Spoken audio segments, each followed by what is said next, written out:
As last lecture class, we have उधर बैठ जा. We have discussed about different congenital infections. You know all the organisms and the disease they produces, but you have to summarize them, consolidate them. Like the same way, the organisms or the conditions which are giving different types of gastrointestinal syndromes will be taken today. So, what are the conditions? Normally, if you feel that there are any other conditions left, please feel free to tell me. Okay. So, that is diarrhea, constipation, irritable bowel syndrome, heartburn. These are the common presentations. These are not disease itself. These are the manifestations of different diseases, because with the history of this, the complaint of conditions, you can make out what is the disease responsible for this type of presentations. So, how we will approach for this? Number one, I told you last day also to please give stress on taking the history from the patient, clinical history, family history, because it helps in different way to deduce what can be the diseases. So we can think about the common pathogen. Incubation period is very, very important, because all the different organisms have different types of incubation period. So in microbiology classes, you have been taught about all the details of these organisms. So incubation period tells lot about it. Then symptoms, how the patient presents, and what the diagnosis can be made from laboratory or from other investigations. For helping microbiological diagnosis, what are the other investigations we can do? Can you tell? কি আর investigation আমাদের মাইক্রোবায়োলজির সাথে helpful? Pathological diagnosis, yes. All are laboratory. Pathological parameter, biochemical parameter, and what else? Can radiological, yes, radiological diagnosis also can help very much. Okay, so these are the different means of investigations, and lastly, how you manage the condition, and that is the treatment. So first, coming to the most common presentation of gastrointestinal system, that is diarrhea. You will be asked in your examination the problem oriented questions. Okay, so you should be aware about the presentation, how the patient present. So what is diarrhea? That is increased frequency of bowel evacuation, and usually with watery stool. It can be mucus, it can be different type of fecal matter instead of watery stool, but most important is the increased frequency of bowel evacuation.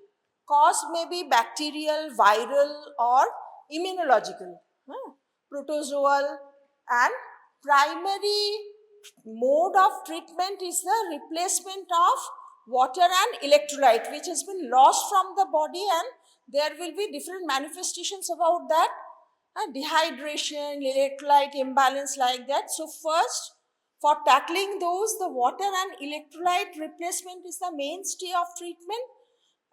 In addition to it, the antidiarrheals can be given, zinc can be given, and probiotic can be given to the patients. You will learn those things in your clinical classes. So, what are the infective organism? This is a problem-oriented question. Like this, you will get. Have you seen the last previous year's question papers? How the question comes? 2 questions of each 15 number, which are problem-oriented. And most important is your question number 4, that is explain why. And mostly you are not able to answer those questions properly because you don't understand.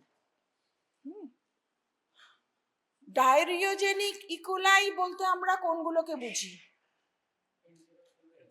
Yes. And apart from diarrheogenic E. coli, what are the other entity of pathogenic E. coli? What else they can produce? I'm just giving you. So it should be designated as uropathogenic E. coli. Okay. And do you know that E. coli also are commensals to our body? So they are not non-pathogenic. So you have to designate particularly what type of organisms you just want to mention. Okay. So this is a 7-year-old child presented with bloody diarrhea and fever for 2 days. And he has a history of recent trouble. গিয়ে মামার বাড়ি গেছিল আর গিয়ে প্রচুর আজে বাজে fast food খেয়েছে। হ্যাঁ, আর ওখানে তো মামার বাড়ি বাড়ি মজা কিলচর নাই, কি হবে তাহলে? তারপরে যখন ফিরে এলো তখন he just started presenting with a bloody diarrhoea and then fever, abdominal cramps, tenesmus, but there is no vomiting. There is a sign of dehydration and blood and mucus are present in his stool. So, stool culture gives a diagnosis of Shigella, dysentery. How you can diagnose in the laboratory for diarrheal diseases? Can anybody answer? Just raise your hand. First, চাঁদা করে দিলে আমি বুঝতে পারবো না, যে কোনো একজন বলো। Specimen collection, that is collection of fecal matter in a wide mouth, screw cap, flat bottom, sterile container. Okay. And if there is a time for sending the specimen to the laboratory, then you have to add what? Transport media. And for fecal matter, what are the transport medias? Yes. Any other? Automated seawater. সেটা তো ভিব্রিওর জন্য, alkaline বলে, তাই না? ঠিক আছে, তার মানে ট্রান্সপোর্ট মিডিয়াও জানতে হবে। আর ট্রান্সপোর্ট মিডিয়ার একটা স্পেশাল ফর্ম কি? which encourage to grow a special organism and inhibit the growth of others. What it is called? Enrichment media. So transport media, if you can assume, you can use an enrichment media also, because of, and especially in case of fastidious organisms. So it is sent to the laboratory. What is the first step? First to do, what is that? Key. Yes, very good. Direct microscopy. Sit down. In direct microscopy, what you can appreciate? The shape of the organism, the typical motility of the organism. You have been taught about those, isn't it? So shape of the organism, different motility of the organisms, this can be assumed. Then next step, not before culture, actually you have to separate the specimen into 2 parts. One part should be used for immediate few maneuvers, like looking for the direct microscopy in the weight mount, then for making a smear and gram stain, and other sterile form, it should be kept for culture. And sometimes the diarrheal stool, if you can assume that if there is an outbreak, you can straight away put some specific antisera to the specimen. What will happen? Say for example, if the organism is Vibrio. If the anti-Vibrio sera is added to it, what will happen? The movement will stop. So, because there is no time for the doctor to wait for 3 days for coming the report, instantly you have to take some measures. So these are helpful. So with a preliminary report, a microbiologist can send some few findings so that you can assume from that. So laboratory diagnosis, what are the causes? Bacterial cause is Shigella, enterohemorrhagic, Escherichia coli. Better to mention the what is the strain. Look, this is specially 0157 is to H7. But apart from that, any other Shigella which can also give give rise to a diarrheal disease with blood and mucus, enteroinvasive. If it is long drawn for few days, then enteropathogenic also like that. And what mimic the presentation of Vibrio cholerae? Enterotoxigenic. Okay. Then comes the non-typhoidal Salmonella species. You have been taught in details what are the different species of Salmonella in your other classes? কি মনেই নেই, বই উল্টানো না হলে আর কি করে মনে থাকবে? আচ্ছা, Campylobacter jejuni and Yersinia enterocolitica. These are the organisms, because there is a question last year that what are the organisms giving rise to this bloody diarrhea. So not only Shigella, you can also include these in case of bacterial causes. Then what are the viral causes and parasitic causes? Again, in virus, cytomegalovirus is one of the cause. And in case of parasitic cause, Entamoeba histolytica is a very, very important cause which can give rise to a bloody diarrhea along with mucus. What are the non-infectious causes? Inflammatory bowel disease.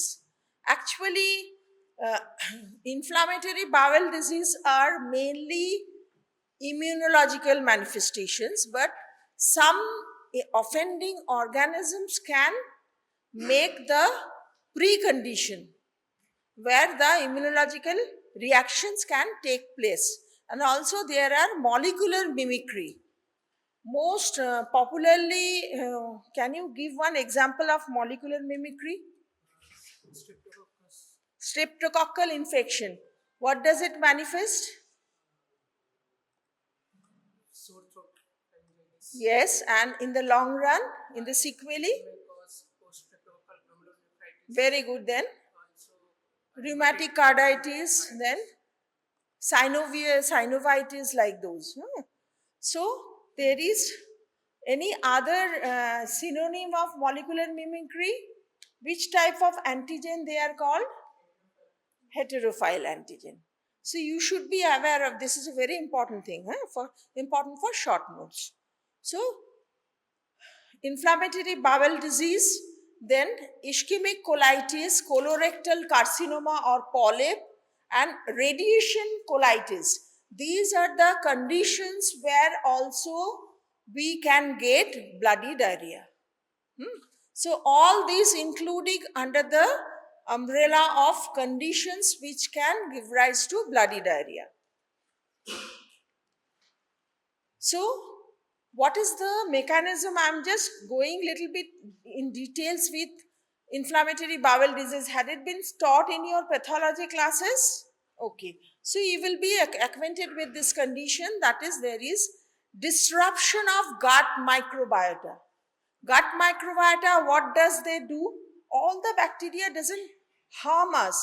Some are beneficial to us. So gut microbiota, they are beneficial to us for lot many reasons. One of them is they protect gut from offending organisms. So if there is a disruption in the gut microbiota or persistent low grade inflammation, if it is there, then molecular mimicry, that is autoimmunity, I was telling about that, and the barrier dysfunction, abnormal immune activation. These are all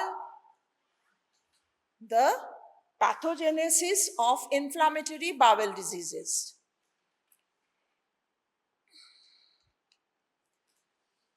Infective cause associated with IBD. It's a very rare thing, but Mycobacterium avium কোথায় পাওয়া যায়, কার সাথে associated? HIV virus. Okay. In Western countries, instead of tuberculosis, drug-resistant tuberculosis, mostly the HIV infection is associated with this Mycobacterium avium infection. But this variety, because IBD also is a disease of Western world mostly. Nowadays it has come here, but this Mycobacterium avium subspecies paratuberculosis, then some Salmonella species, Escherichia coli, Clostridium difficile, Yersinia enterocolitica, Helicobacter pylori, they actually make the gut prone to inflammatory bowel diseases. They are somehow related, though we tell that these are the manifestation of autoimmunity, but base work has been done by this sort of smoldering infection in a low profile. What are the viral infections? Again, cytomegalovirus, Epstein-Barr virus, norovirus. In case of parasites, there is Entamoeba histolytica, Giardia. Giardia, most are actually nowadays, it is evident that there are two types of giardial infection. One is highly pathogenic and one is giving rise to a very low grade, very chronic infestations. Okay. So they are doing the base work for the inflammatory bowel diseases and Toxoplasma gondii. So parasite you should not neglect. Okay, that is also a very important underlying diseases. Second entity is amoebic colitis. So you have been taught in details how you should go for the diagnosis of entamoeba. Can anybody tell in short what are the steps for diagnosis? Specimen collection, ওটা আমার খুব পছন্দ না, ওই জন্য সবসময় বলতে থাকে। তারপরে specimen collection করে weight mount in saline. Why in normal saline? Because it is isotonic with the biological cells, so they will keep the organism viable. তাহলে কি দেখবো আমরা? সুডোপোডিয়া বার করে আমিবা কি করছে, ব্লাডি ডায়রিয়া কি থাকবে, স্টুলে প্রচুর আরবিসি থাকবে। সো ওরা কি করবে, গপ গপ করে কি খাবে, আরবিসি গুলোকে খাবে। তো any protozoa which is showing pseudopodia and engulfing blood RBC is bound to be the Entamoeba histolytica. Apart from histolytica, do you know any other species which is non-pathogenic? Okay, but no, it is actually morphologically different. It's larger. These are Entamoeba disper, Entamoeba moscovici, Entamoeba Bangladeshi. Very good. But Bangladeshi is somewhat pathogenic. Mostly these are, without doing the molecular method, we can't differentiate morphologically the other entity of Entamoeba. Only, except what thing? If you appreciate RBC within the trophozoite. That is confirmatory for Entamoeba histolytica. আমাদের গরিব দেশে আমাদের ঢাল নেই, তরোয়াল নেই, আমাদের molecular method নেই, তার মধ্যেও তো আমরা ডায়াগনোসিসও করি, ট্রিটমেন্টও করি না, সুতরাং আমাদেরকে এগুলোও শিখে রাখতে হবে। আর so the details I'm not going into it. Viral gastroenteritis, most important cause is the rotavirus. That is a watery diarrhea which is self-limiting and other things you know. Giardiasis. The stool is typical foul smelling, fat containing with a complaint of bloating. So this is mostly giardiasis. Now coming to a very important entity, that is Clostridium difficile. Have you been taught in your pathology class Clostridium difficile or in other microbiology lecture class? পড়ানো হয়েছে? Huh? This is actually an offending organism when the normal commensal gut microbiota is being killed due to long standing or a antimicrobial course.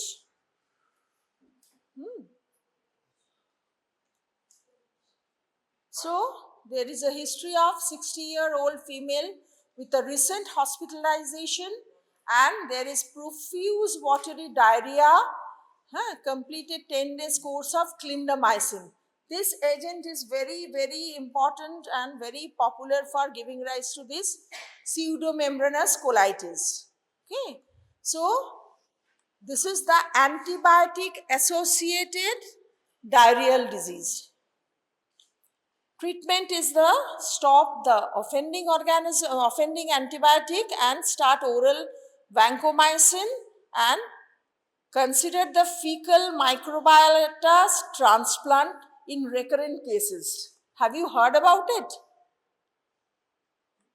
The fecal matter of one person, it is being kept, preserved and transplanted into the gut of the patient who is suffering from this pseudomembranous colitis. কোথায় হয়েছে আমাদের West বেঙ্গলে জানা আছে? কাগজে বেরিয়েছিল। It is in the Institute of Hepatology in Sonarpur possibly. Okay, it has been done also in IPGMER. So this is pseudomembranous colitis. This is a life-threatening condition due to the use of broad-spectrum antibiotic therapy caused by Clostridium difficile. And if it is untreated, then it can lead to fatal conditions like peritonitis, colonic wall perforation. কোনটা আগে? Perforation আগে না peritonitis আগে? Perforation. So colonic wall perforation, then peritonitis, then toxic megacolon, then massive low gastrointestinal hemorrhage, and it can be fatal. So you should be very much judicial in your clinics or after you pass out MBBS giving antimicrobial for a long time. পেশেন্টের original cause ভালো হয়ে গেল, এবার এই কজের জন্য patient মরে গেল, তাই না? সুতরাং এটা চেঞ্জ করতে হবে। বাংলায় বললাম, can you follow this line? Can you deduce what I have told? What? That the patient, to him you are giving antimicrobial for such a long time that the patient will develop this condition. Okay, pseudo, why pseudo? False. It's not membrane, it's the inflammatory exudates. They are just covering the mucous membrane. So these are the endoscopic finding. These are the patches. Can you appreciate the patches covering all the mucous membranes? This is an endoscopic finding. So this is very serious conditions. Look, these are the patches. Huh. And it also can occur after cancer chemotherapy. So this is a problem that 63-year-old female who was hospitalized due to exposed tibial fracture, compound fracture হলো, তাহলে সে তো অনেক দিন শুয়ে থাকবে, তাকে প্রচুর দিন অ্যান্টিবায়োটিক দিতে হবে। সো অ্যান্টিবায়োটিক দেওয়ার পর কি হলো, who was hospitalized due to exposed tibial fracture, multiple antibiotics were used, is discharged from the hospital 3 weeks later, then started diarrhea with the leukogram of 16,000 with 96% neutrophil, and pseudomembranous colitis was suspected, and starting the oral metronidazole 1 week later, the colonoscopic finding is this. Okay? কি বোঝা গেল?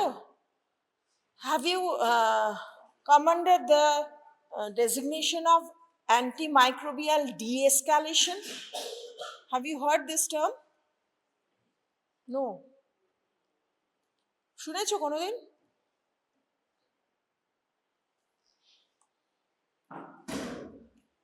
এই যে multiple antibiotics for long time, if it is required for some clinical condition, কি হবে? You have to go for de-escalation. এতগুলো antibiotic শুরু করেছিলে, gradually you will bring down the number of antibiotic, number of doses, everything, so that the patient doesn't develop this type of fatal conditions. মনে থাকবে এটা? হ্যাঁ, কি বোঝা গেল? ভুলে যাবে না তো? হ্যাঁ, মাথায় কি আছে সবসময়? কি ঘুরছে রে দুষ্টু বুদ্ধি? এই পেট থেকে বার করতে হবে, এখানে দুষ্টুর থলি, ওখানে দুষ্টুমির থলি। হ্যাঁ, পড়াশোনার দিকে মন নেই, very bad. Okay, look, this is a closer view. Coming to the other entity, that is peptic ulcer disease with a upper hypochondrial tenderness, pain, epigastric pain, and the infective cause of this peptic ulcer syndrome is Helicobacter pylori. You have come across the term breath test, breath urea test. Okay, I'm not going into detail of this. Second is a very important cause, that is typhoid fever. Often with typhoid ulcer, there is diarrhea and perforation of guts. So this is the diarrhea can be a manifestations for typhoid fever. Coming to the Crohn's disease and ulcerative colitis, they also give rise to chronic diarrhea and weight loss. Already I have mentioned the infective causes or preconditions for irritable bowel syndrome and IBD.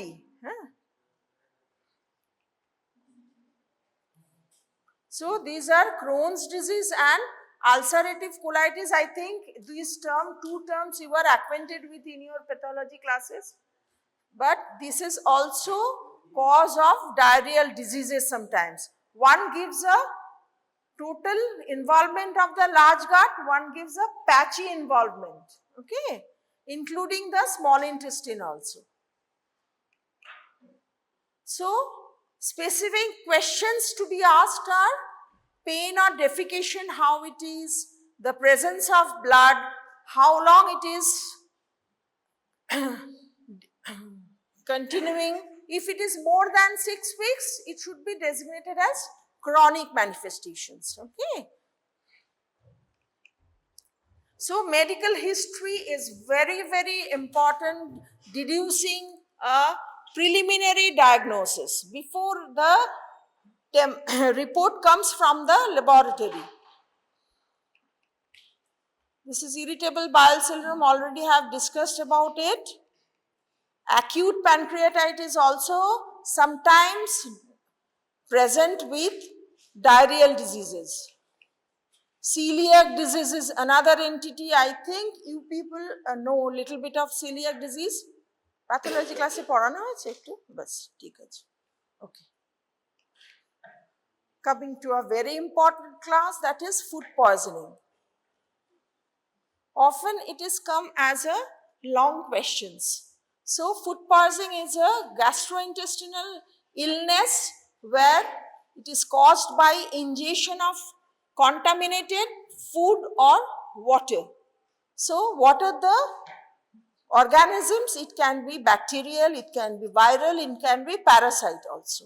Or it can be toxins from the organism. You may not find any organism, but it is caused by the liberated exotoxins within the food. So, and it may be due to some pesticide or heavy metals. So, it is a non-infectious chemical contaminant for food poisoning. What are the key factors? Features are acute onset, and you can make out what type of organism it is depending on the incubation period, the time of food taken and the start of the manifestations. You have been taught, I think, in your classes, food poisoning. Huh? It's very important. So why you are telling that it has been not taken? And this is a very important question for a long question. So, symptoms all you know, and transmission, that is contaminated food, improper handling, undercooking, poor hygiene, these are the underlying causes. And what are the common bacteria? Most important, Staphylococcus. Not Staphylo গুলিয়ে ফেলিস না বাবা, দুটো একদম আলাদা entity. হ্যাঁ, আচ্ছা। Staphylococcus aureus is the most common. Okay.